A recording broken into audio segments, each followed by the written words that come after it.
মৃত্যুর সময় মানুষের আত্মা যখন বের হতে থাকে তখন তার কাছে 5জন ফেরেশতা আসে। প্রথম ফেরেশতা তখনই আসে যখন তার রুহ শেষ নিঃশ্বাস পর্যন্ত চলে যায়। তাকে প্রশ্ন করে, আজ তোমার শক্তিশালী শরীর কোথায় গেল?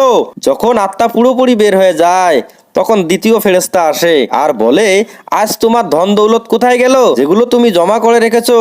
আর যখন জানাজায় উঠানো হয় তখন তৃতীয় ফেরেশতা এসে বলে, আজ তুমি এতটা লম্বা সফরে বের হয়েছো যা তুমি এর আগে করনি। আজ তোমাকে এমন ঘরে শোয়ানো হবে যেখানে নিঃশ্বাস নেওয়ারও জায়গা নেই। আর যখন তাকে কবরে শোয়ানো হয় তখন চতুর্থ ফেরেশতা এসে বলে, কাল পর্যন্ত তুমি জমিনের উপরে হাঁটাহাঁটি করছিলে আর আজ তুমি জমিনের নিচে। কাল পর্যন্ত সবাই তোমার সাথে ছিল আর আজ তুমি একা।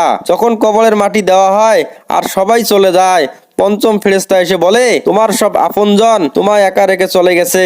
আর যদি তারা থেকেও যেত তাহলেও তোমার কোনো সুবিধা হতো না। আজ হয়তো তুমি জান্নাতের সুসংবাদ পাবে, নয়তো কবরে আযাব ভোগ করবে।